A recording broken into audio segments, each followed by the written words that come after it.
اول سؤال بيقول لي tu fais نقط sport extreme. طبعا كلمة sport extreme اللي هي الرياضات الخطيرة. وخد بالك ان كلمة سبورت مذكر، يبقى هتبقى جمع مذكر، اذا اختار اللي هي التالتة كل. وخد بالك ان كل بتيجي حسب الحاجة اللي انا بسأل عليها. رقم اتنين بيقول لي l'escalade est moins نقط que le delta بلان. تسلق الجبال بيكون اقل ايه من دلتا بلان اللي هي الطائرات الشراعية.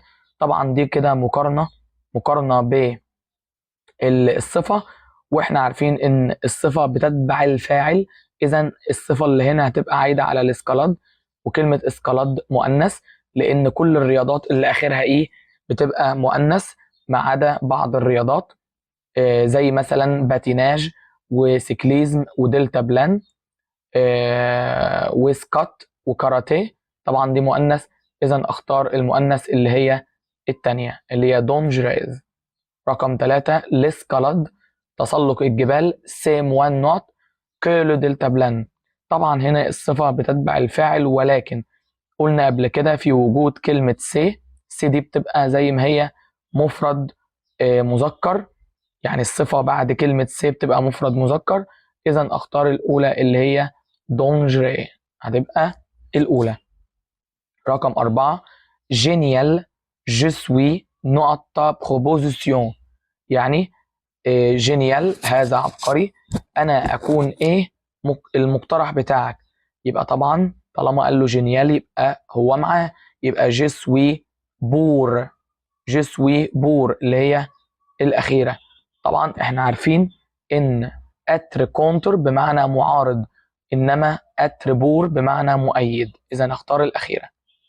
رقم 5 طبعا التعبير ده بيدل على الرفض، فانا بقول جسوي طبعا هتبقى كونتر، يعني انا اكون ضد المقترح بتاعك. رقم 6 سا نو نوت دي نو اميزي. طيب هنا انا عاوز اجيب الفعل. طبعا كتير جدا من الطلبة لما بيجي لهم سؤال زي ده، اولا بيقوم مختار على طول مع انه هيقول لك الفعل اخره هو ان اس، اختار بقى اللي هي الايه التانية. طبعا السؤال كده هيبقى غلط، لان احنا عارفين قبل كده ان صا ده اهي بتساوي ال في التصريف، اذا انا عاوز الفعل اللي متصرف مع الإيل، يا اما ت يا اما د، اذا اختار اللي هي الاولى، ودي بمعنى هذا يسمح لنا يعني ان نتسلى. رقم 7 سي سوبر سيمبا نوت ايدي.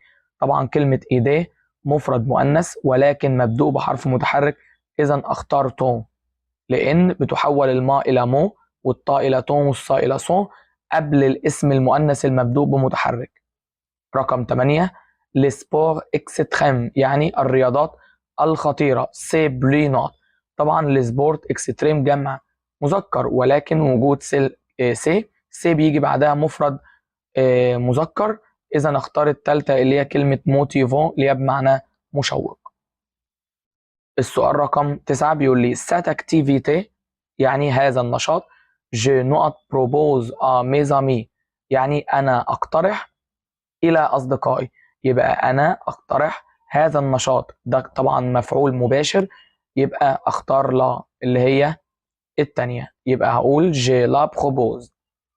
رقم 10 نو جو سوي نقط ساد ايديه، عايز اقول انا ضد هذه الفكره، يبقى جو سوي كونتر يعني انا ضد هذه الفكره. رقم 11 جينيمبا انا لا احب نقط جينر دي سبور. طيب طبعا كلمه جينر اللي هو بمعنى نوع، والكلمه دي مذكر، اذا اختار سي. وخد بالك ان انت عندك كلمتين بمعنى نوع، في عندك جنر ودي مذكر، وكلمة اسمها سورت ودي مؤنث. رقم 12 on va faire نقط canyoning. طبعا انا عندي فيرب faire بيجي بعده الد، وكانيونينج دي مذكر، اذا هتبقى دي، اختار اللي هي التانية، يبقى دي كانيونينج اللي هي هبوط الشلال. رقم 13 تي ne viens pas au onde. طبعا بيقول لي je vais au cinéma. طبعا ده كده سؤال منفي. في السؤال المنفي بنختار إما سي أو نو، يبقى وي كده مش معانا خالص لأن سؤال منفي. طيب احنا كنا قلنا في الشرح أفضل طريقة تحل بها السؤال المنفي إن احنا بنشيل الن والبا كأنهم مش موجودين، وبعدين ابدأ ترجم. أنا هنا بقول لك tu viens ou on، يعني هل أنت هتلعب معانا كرة اليد؟ فقال je vais au cinéma، أنا هروح السينما، يبقى كده مش هيروح معاهم، إذا هتبقى no، يبقى اختار التانية. رقم 14 on نقط s'entraîner tous les jours.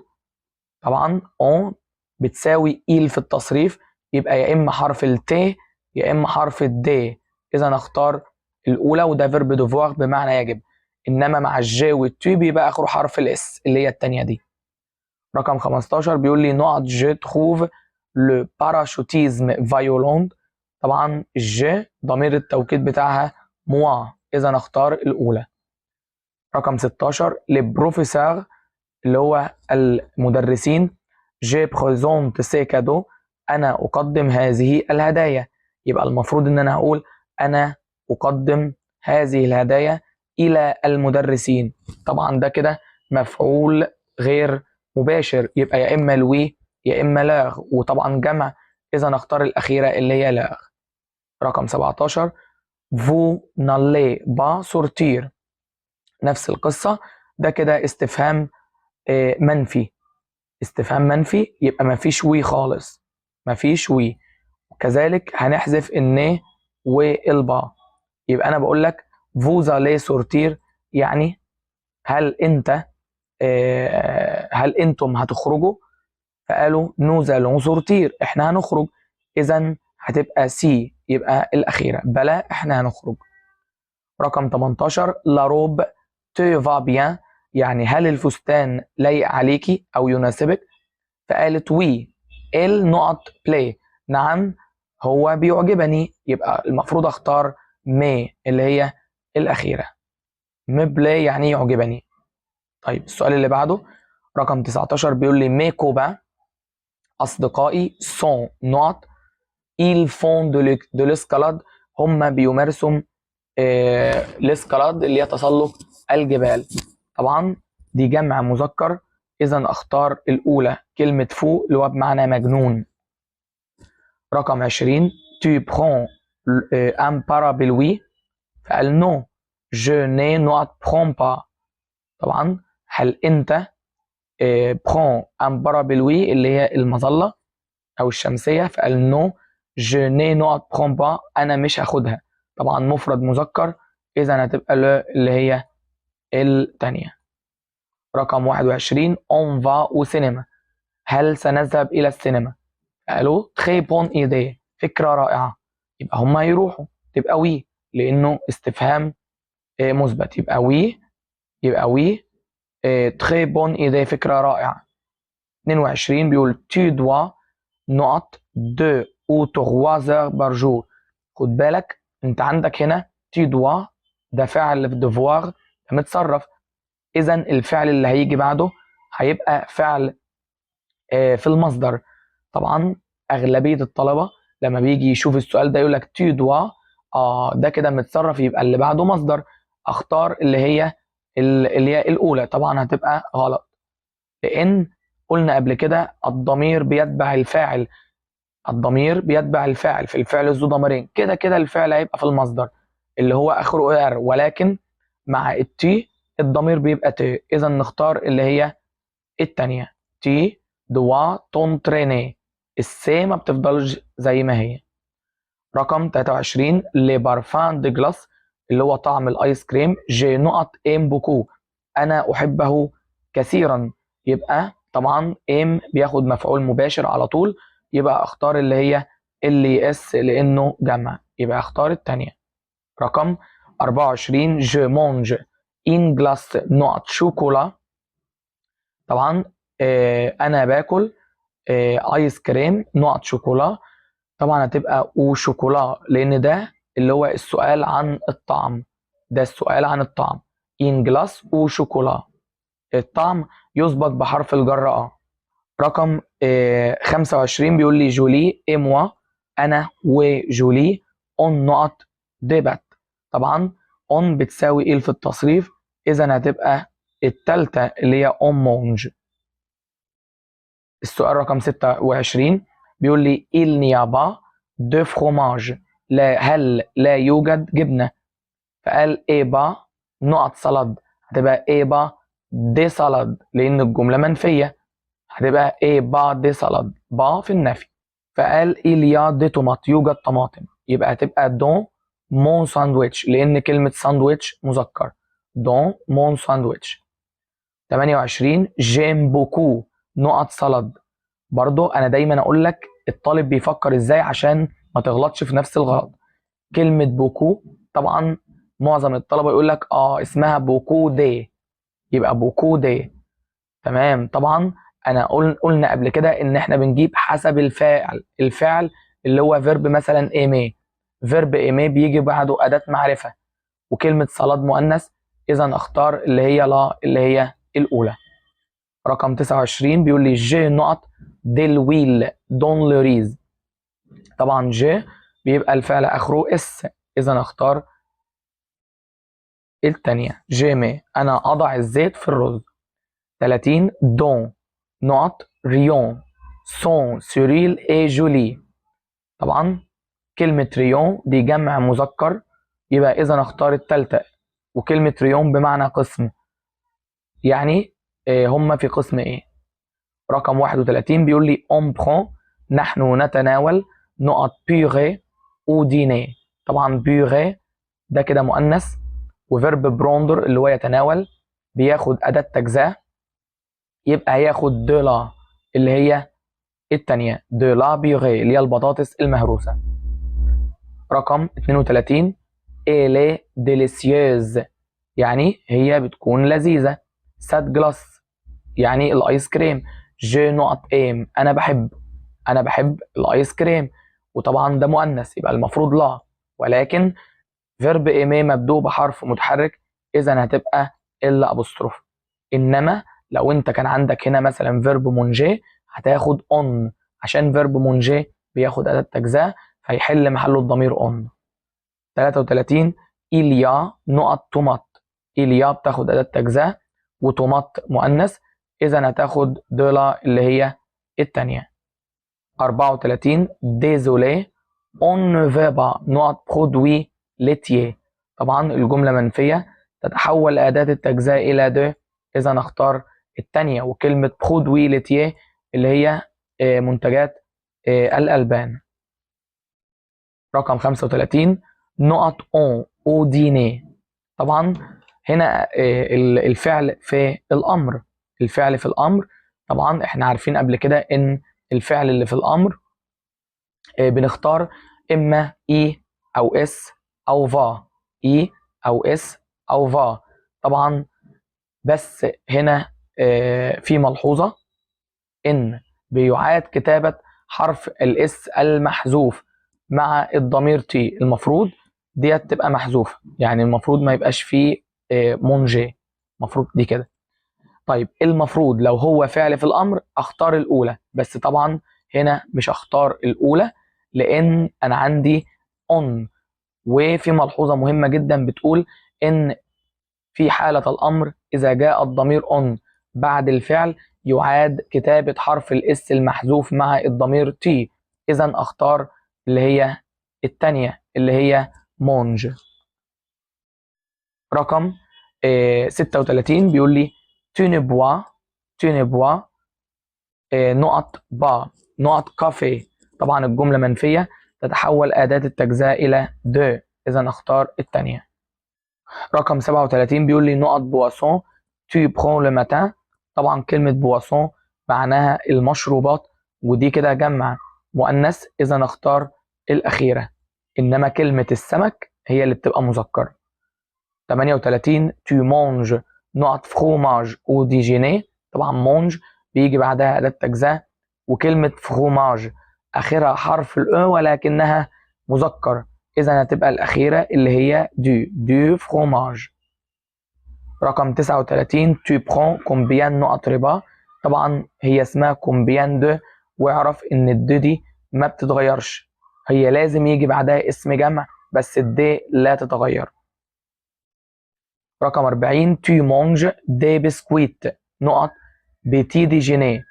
طيب اعرف كده ان كل الوجبات بتبقى مذكر، يعني من الاخر هيجي معاها او، يعني اسمها او بتي دي جينيه يعني في الفطار، او او دي جينيه في الغداء، او او دينيه في العشاء، او او جوتيه يعني في التصبيره. كل الوجبات بتبقى مذكر.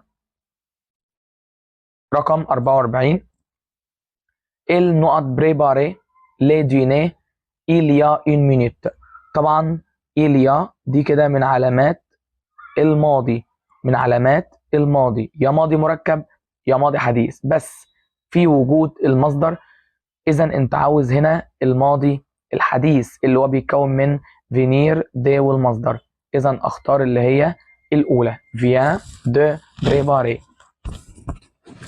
السؤال اللي بعده رقم 45 بيقول لي oui j'ai on mange نقط les jours. طبعا هتبقى tous les jours يعني كل يوم tous les jours، وكلمة les jours دي جمع مذكر. رقم 46 il achète de produits نقط. طبعا كلمة produit اللي هي المنتجات ودي جمع مذكر، إذا أختار اللي هي التانية اللي هي surgelée اللي هي بمعنى المنتجات المجمدة. رقم 47 بيقول لي il boit du thé هو بيشرب شاي، فقلت وي il نقط boit هو بيشرب. طبعا اللي اتحذف هنا كلمة du thé الشاي، قبلها أداة تجزئة، وطالما أداة تجزئة يحل محلها الضمير اللي هو الأون. رقم 48 سي جولي يعني هذا جولي أو هذه جولي. جي نقط بريت ماروب أنا أسلف ماروب الفستان بتاعي. إذا اللي اتحذف كلمة جولي. أصل الجملة تعال نرجعها بقى أصلها كده، أصلها أنا أسلف الفستان بتاعي إلى جولي، يبقى كده مفعول غير مباشر عاقل، يبقى هتبقى لوي اللي هي التانية. رقم 49 il boit du thé هو بيشرب، هل هو بيشرب شاي؟ فقلت وي il boit هتبقى il en boit. رقم 50 بور لا جلاس الايس كريم إليا بوكو على باتيسيري.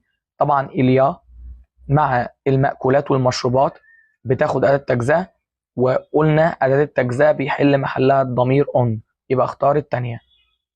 51 تي باج سون جولي يعني هل الخاتم بتاعك بيكون جميل؟ فقلت ما ارتديه. طبعا يرتدي بياخد مفعول مباشر وده جمع، اذا اختار اللي اس اللي هي التالتة، يبقى الخواتم بتاعتك بتكون جميلة ميلي ارتديهم. رقم 52 جون فوز اتوند يعني هل جون ينتظرك؟ فقلت وي il نقط اتوند. طبعا هقول ايوه هو ينتظرنا، يبقى هل جون ينتظركم؟ ايوه هو ينتظرنا نحن، يبقى نو اللي هي الاولى. رقم 52 بيقول لي جون فوز اتوند وي il نقط اتوند. برضو اعمل بس الاختيار ده اللي هو اعمله اللي هو ال يعني الابوستروف اعملها حرف ال. هنا بيقول لي جون فوز اتوند هل جون ينتظركم؟ فقلت وي il نقط اتوند ايوه هو ينتظرنا، يبقى نو اللي هي الاولى. رقم 53 جو ايكوت يعني انا اسمع، tu peux parler يعني انت تستطيع ان تتحدث، يبقى انا كنت قلت لك انا اسمعك، يبقى هتبقى تي، طالما انت كلامك موجه لتي يبقى اختار تي. طيب رقم 54 بيقول لي بارلي، هنا بقى في هنا اي زد، يبقى طبعا هتبقى متصرفه مع الفو، يبقى اقول بارلي تحدثوا جو بو.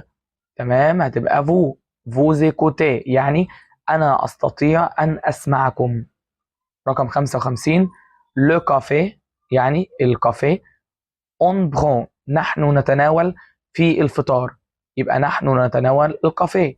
فيرب بروندر مع المأكولات والمشروبات بتاخد أداة تجزئة، يبقى هيحل محلها الضمير الأون، إذا أختار اللي هي التانية. رقم 56 تي كوبان انفيت نقط اديني. تي كوبان يعني أصدقائك، انفيت يدعو إلى العشاء، فأنا عايز أقول ادعيهم على العشاء، يبقى ادعي أصدقائك، ده كده مفعول مباشر وجمع، إذا أختار اللي هي الأخيرة.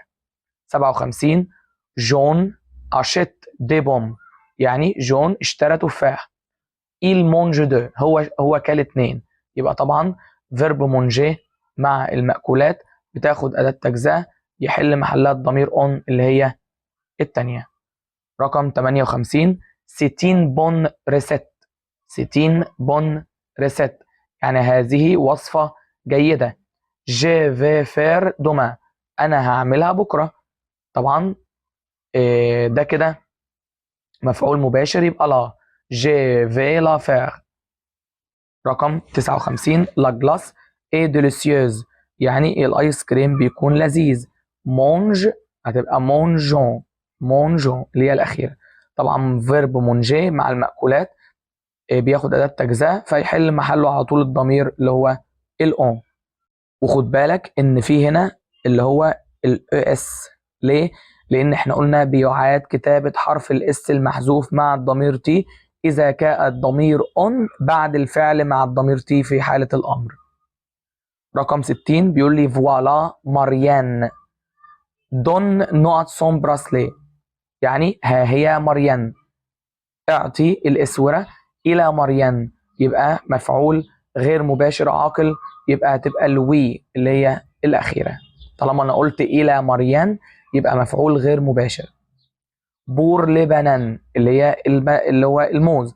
المي هي تضع ام ب دون لجاتو، تضع القليل دون لجاتو في الجاتو، طبعا هتبقى اون لان فيرب ماتر مع المأكولات والمشروبات بياخد أداة تجزئة أو ظرف كمية، أو الاتنين بيحل محلهم الضمير اون، إذا نختار الأولى.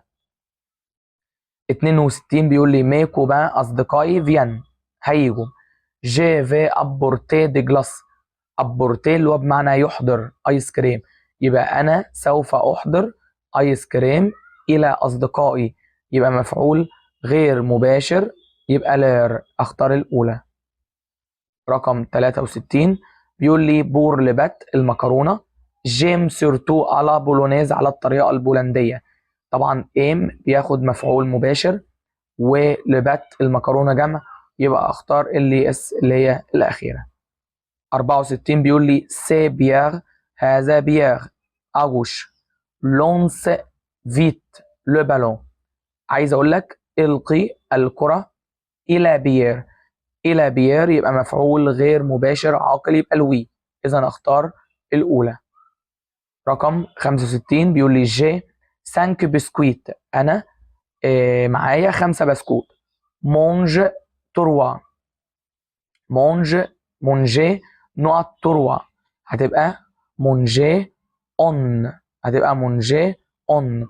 ليه؟ لأن مونجي مع المأكولات بتاخد أداة تجزئة، او سواء كمان في عدد يبقى هتاخد اللي هو الضمير الاون. رقم 66 بيقول لي تيا اسي نقط ارجون، طبعا اسي بيجي بعدها دو او دو ابوستروف لان ده اسمه ظرف كميه، يبقى اختار الاخيره، وكلمه ارجون بمعنى نقود. 67 بيقول لي اونوتان يعني في الخريف. إليا أم ب نقط فلور، إليا أم ب دي، طبعا اسمها ام ب دي يعني القليل من الورد، في الخريف يوجد القليل من الورد، ام ب دي. وطبعا كلمة فلور دي كده جمع، دي كده جمع، بس الدي ما بتتغيرش، هي بتبقى دي وليس دي اس. رقم 68 بيقول لي جي ترافاي يعني انا اعمل على بيبليوتك في المكتبة، يبقى المفروض اقول انا اعمل كثيرا، يبقى هتبقى بوكو، يبقى جي ترافاي بوكو على بيبليوتك يعني أنا أعمل كثيرا في المكتبة. السؤال اللي بعده بيقول لي رقم 69 مامو أشيت نقط فيوند على بوشاري. طبعا مامو أشيت بيجي معاها أشيت، ده بيجي معاها أداة تجزئة، وفيوند مؤنث يبقى دولا، أختار الأولى دولا. 70 كومبيان نقط شا. طبعا كلمة شا اللي هو اللي هو القط. طبعا كومبيان بيجي بعدها د او د ابوستروف، والدي ما بتتغيرش، اذا اختار د اللي هي الاخيره. 71 بور مجرير يعني لكي تخس. مونجي نقط تو.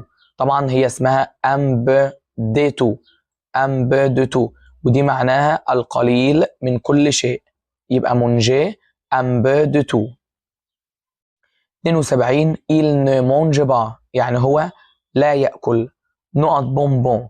طبعا الجملة منفية، تتحول أداة التجزئة إلى دو، يبقى أختار التالتة. طبعا المفروض إن كلمة بونبون دي كده جمع، يبقى المفروض أختار الدي اس، ولكن هتبقى غلط، هتبقى غلط لأن بتتحول الأداة إلى دو في النفي. رقم 73 بيقول لي il faut autant نقط فارين que de sucre. طبعا دي كده اسمها مقارنة بالاسم، مقارنة بالاسم فيها دي، والدي ما بتتغيرش، يعني هيبقى اسمها autant دي اللي هي الأخيرة، مش هتبقى دولا، مع إن كلمة فارين اللي هي الدقيق مؤنث، بس هتبقى دي وليس دولا. 74 بيقول لي نو بيفون نقط لي لو ماتان. طبعا بيفون ده فيرب بوار اللي هو بمعنى يشرب، وكلمة لي دي مذكر، يبقى هتبقى دي اللي هي الأولى. 75 il mange هو يأكل نقط بارسكو إلا فان لأنه جعان، يبقى هو هيأكل بوكو كثيرا اللي هي الأولى. 76 بيقول لي تيا نقط أرجون pour faire des courses للتسوق، هتبقى تيا de l'argent، تيا de l'argent يعني بعضا من النقود.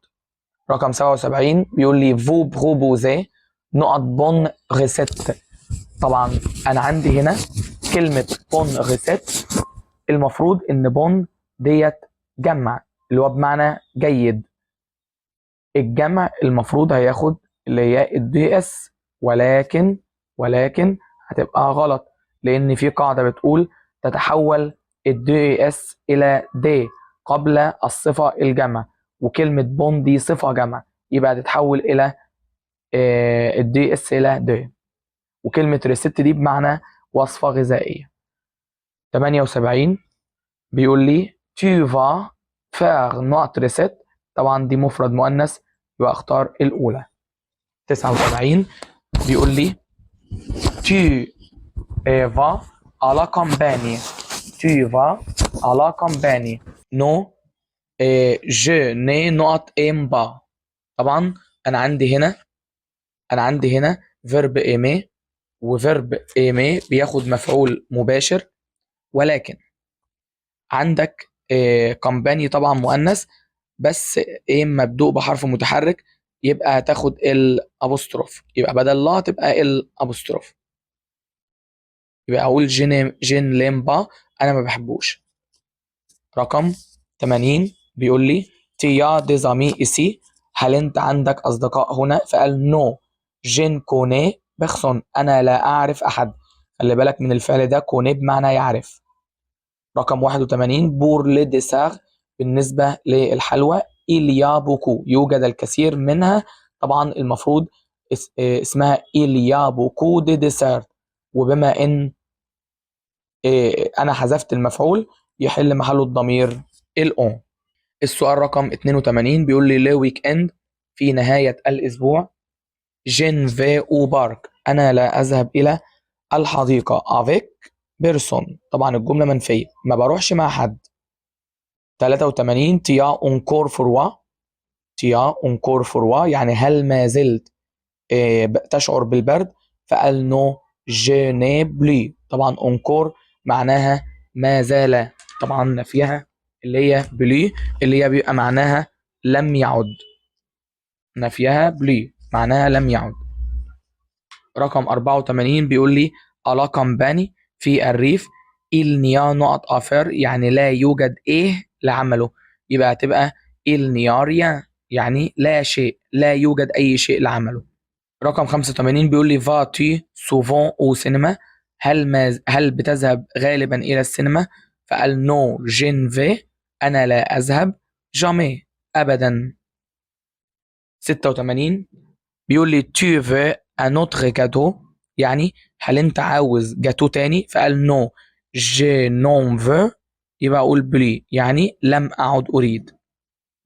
87 بيقول لي aujourd'hui في اليوم je ne veux voir، انا لا اريد ان ارى بيرسون، مش عايز اشوف اي حد. طب aujourd'hui je ne veux هنا بقى تبقى rien voir. طيب ايه الفرق بين الاتنين؟ الفرق بين الاتنين ان في قاعدة بتقول ان لو انت هتنفي بني وبرسون بتحط الفعل، لو انت عندك فعلين بتحط الفعل اللي متصرف والفعل اللي في المصدر ما بين ني وبرسون، ما بين ني وبرسون. بس هو ده بس اللي عرفنا ان يعني انا هنا هحتاج بيرسون انما هنا مش هحتاج بيرسون. رقم 89 جي اوفغ لا فينيتر، انا افتح الشباك. جي شو انا حران، يبقى هقول بارسكي لان انا حران، وطبعا كلمة بارسكي بمعنى لان. رقم 90 tu veux manger، يعني هل انت عاوز تاكل؟ فقال نوت tu veux manger، طبعا هتبقى quelque chose يعني شيء ما، هل انت عاوز تاكل حاجة، وطبعا quelque chose لان الجملة اصلا مثبتة. رقم 91 لا كامباني الريف، طبعا ده مؤنث، سي نقط، طبعا الريف مؤنث فالمفروض اختار التانية، طبعا هتبقى غلط لان احنا لسه قايلين ان سي بيجي بعدها مفرد مذكر، اذا اختار اللي هي جينيال اللي هي الاخيرة. رقم 92 نقط موستيك الفرم لا في الفرم لا فينتر، نقط البعوض، يبقى هقول اكوز دي بوستيك، طبعا اكوز دي معناها بسبب، بسبب البعوض هي قفلت الشباك. رقم 94 les élèves participent نقط aux activités scolaires، يعني التلاميذ بيشاركوا سوفون غالبا في الأنشطة المدرسية، لأن سوفون دي كده من علامات المضارع، إنما دوما يعني غدا دي مستقبل يبقى لازم يكون في ال والمصدر، وإياغ ده ماضي، ودرنييرمو برضو دي من علامات الماضي. اون سي بالادي احنا تنزهنا، دون لا فوغي في الغابة، نقط إنسومان ايه اسبوع، يبقى اقول إليا إنسومان يعني منذ اسبوع. رقم 96 نقط موديل دي روب تو شوازي، طبعا كلمة موديل جمع مذكر، اذا اختار اللي هي التالتة. رقم 97 لوكيب اغانيي يعني الفريق كسب، اون نقط انكوراجي افيك فولي احنا بنشجعه بكل جنون، طبعا هتبقى الابوستروف لان طبعا ده كده مفعول مباشر، احنا بنشجع الفريق. 98 بور ليفروي، بور ليفروي اون مونج، طبعا مونج نقط بوكو، طبعا مونجي مع المأكولات بتاخد اون، اذا اختار الاولى. رقم 100 مي بارون سون اون فرانس، والدي بيكونوا في فرنسا. جي فيان دي نقط تليفوني، طبعا تليفوني مع العاقل يبقى يا لوي يا لير لانه بياخد حرف الجر وبما ان ده جمع اذا اختار لير الاولى. طيب اون مارس في مارس، درنيير الماضي، ان جروند فات حفلة كبيرة، نقط ليو بور ليمار، طبعا هتبقى يوليي يعني اتعملت للأمهات يو، ده طبعا فيرب افواغ في الماضي.